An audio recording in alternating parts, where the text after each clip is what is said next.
Hello guys, आज हम node JS के बारे में समझेंगे। आज हम इस पे बहुत से पॉइंट क्लियर करेंगे।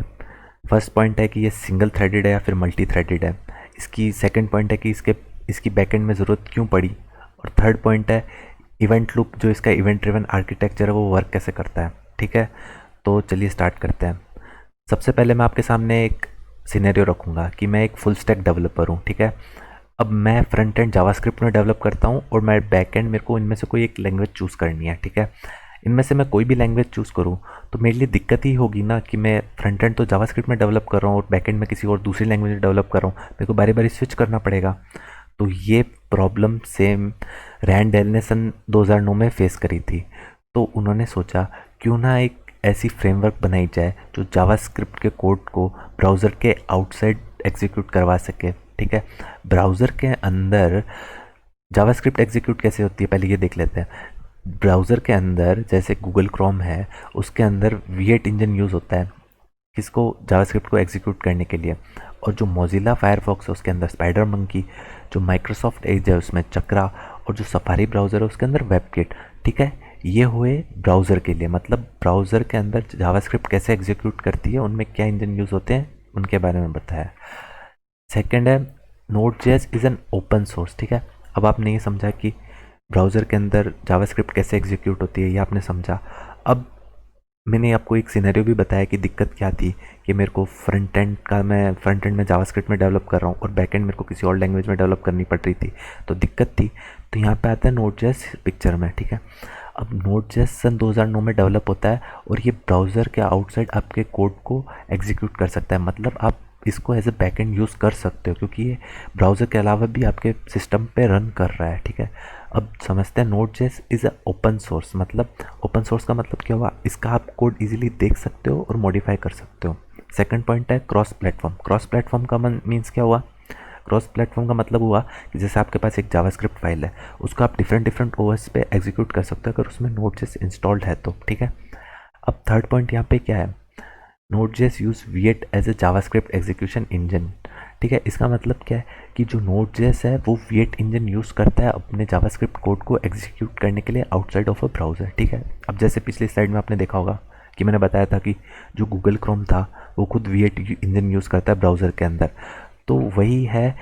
सन 2008 में गूगल ने ना इसको ओपन सोर्स कर दिया था। अब ओपन सोर्स हो चुका है, तो जब सन 2009 में रैंडल जब इसको डेवलप कर रहे थे नोड.जेएस को, तो उन्होंने सोचा कि क्यों ना हम इसी इंजन का यूज़ कर लें अपने जावास्क्रिप्ट कोड को एग्जीक्यूट करने के लिए। फोर्थ पॉइंट है यहाँ पे, node js is a single threaded event driven architecture. इसका मतलब क्या है कि नोड.जेएस जो एप्लीकेशन है वो पूरी एक सिंगल थ्रेड पे वर्क करती है। ठीक है, जो उसका इवेंट ड्रिवन आर्किटेक्चर है वो पूरा एक सिंगल थ्रेड पे वर्क करता है। सिंगल थ्रेड का मतलब है कि एक टाइम पे एक ही ऑपरेशन हैंडल करना। ठीक है, नोड.जेएस हाईली स्केलेबल। अब नोड.जेएस हाईली स्केलेबल इसका मतलब क्या हुआ, इसका मतलब ये हुआ कि वो at a time 1000 request handle कर सकता है। तो यहाँ पे एक मिसकंसेप्शन जनरेट हुआ कि मैंने ऊपर वाले पॉइंट में बोला कि ये सिंगल थ्रेडेड है, और सिंगल थ्रेडेड का मतलब है कि वन टाइम सिर्फ एक ही ऑपरेशन हैंडल कर सकता है। ठीक है, अब हाईली स्केलेबल में मैं बोल रहा हूँ कि ये 1000 रिक्वेस्ट एक टाइम पे हैंडल कर सकता है। तो कैसे पॉसिबल है, इसको हम इवेंट लूप के थ्रू समझेंगे अगली स्लाइड्स में। ठीक है, अब नेक्स्ट पॉइंट है Node.js use libuv library which provide asynchronous input output based on event loops. इसका मतलब क्या है, इसका मतलब ये है कि जो Node.js है ना वो एक थर्ड पार्टी लाइब्रेरी का यूज़ करता है ओएस रिलेटेड वर्क के लिए। ठीक है, इसको भी हम अच्छे से समझेंगे आगे।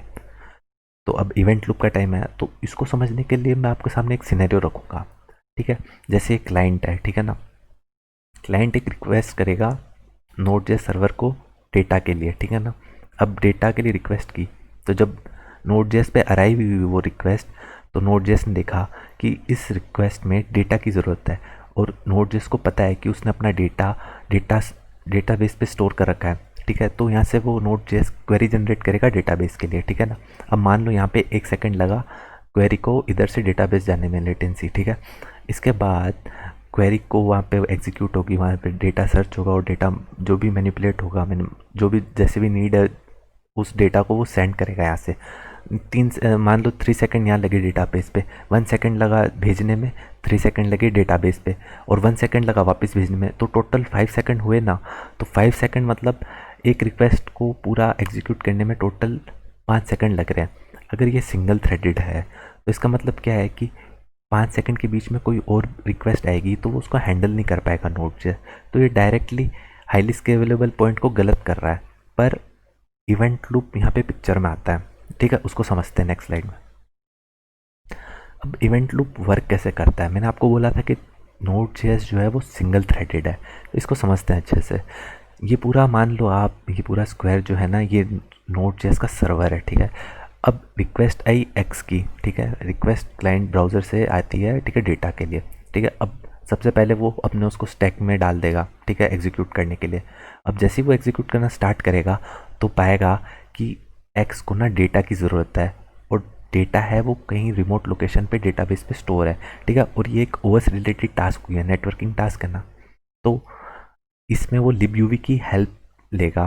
libUV लाइब्रेरी जो मैंने आपको बताया जो ओएस रिलेटेड टास्क करती है, तो क्या है, libUV एक थ्रेड पूल प्रोवाइड करती है, मतलब वो थ्रेड्स प्रोवाइड करती है, एक्स्ट्रा थ्रेड्स लाइब्रेरी, ठीक है। अब ये क्या होगा, रिक्वेस्ट जो ये थी ये इसको यहाँ पे आ जाएगी, बस यहाँ पे आ जाएगी। तो इससे क्या होगा कि बैकग्राउंड में जो थ्रेड्स हैं वो इस रिक्वेस्ट को एग्जीक्यूट करती रहेंगी, मतलब डेटा फैच करती रहेगी जो डेटाबेस से, ठीक है ना। और जब डेटाबेस से डेटा आ जाएगा तो अपना फ्लैग अप कर देंगे, मतलब ट्रू कर देगी फ्लैग, ठीक है। अब इवेंट लूप यहाँ पिक्चर में आता है, ठीक है। इवेंट लूप क्या चेक करता रहेगा, इवेंट लूप चेक करता रहेगा कि ना जो यहाँ पे जो रिक्वेस्ट है वो अप हुई कि नहीं हुई, मतलब डेटा सक्सेसफुली फैच हुआ कि नहीं हुआ। अब जैसे ही डेटा सक्सेसफुली फैच हो जाएगा तो उसको इवेंट क्यू में डाल देगा वो, और इवेंट क्यू में जब आ जाएगा, जब इवेंट क्यू में डेटा आ जाएगा तो इवेंट क्यू में क्या होगा, इवेंट क्यू में ऐसा होगा कि इवेंट क्यू में रिक्वेस्ट, अब इवेंट क्यू है मतलब क्यू है कि वेट करेगी, मतलब स्टैक में एग्जीक्यूट होने के लिए, और नोड सिर्फ स्टैक में जो रिक्वेस्ट है उसको एग्जीक्यूट करता है, ठीक है। तो भी स्टैक में एक रिक्वेस्ट पड़ी है जेड की, तो इवेंट लूप क्या कॉन्स्टेंटली चेक करता रहेगा कि स्टैक खाली हुआ कि नहीं हुआ। जैसे स्टैक खाली होगा तो ये जो रिक्वेस्ट है, जो डेटा वहाँ से आ चुका है फैच होके, ठीक है, उसको ये यहाँ पे पुट कर देगा, ठीक है। जैसे ही यहाँ पे पुट किया तो नोड इसको एग्जीक्यूट करना स्टार्ट करेगा, और एग्जीक्यूट करेगा देन इसको पता पड़ेगा कि इस डेटा को तो सेंड करना है एक्स को, ठीक है। तो ये एक्स को डेटा सेंड कर देगा। इससे कंक्लूजन क्या निकला कि नोड जेएस तो सिंगल थ्रेडेड है, मतलब ये इवेंट तो सिंगल थ्रेड पे चल रहा है सारा, ये 3 का जो इवेंट है।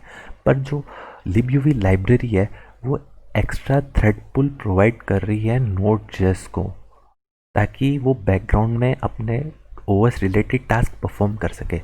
तो ठीक है, इसके कंक्लूजन ये निकलता है कि नोड जेएस तो सिंगल थ्रेडेड है, बट जो उसके साथ उसकी लाइब्रेरीज आती है वो सिंगल थ्रेडेड नहीं है, वो एक्स्ट्रा थ्रेड पूल प्रोवाइड करती है।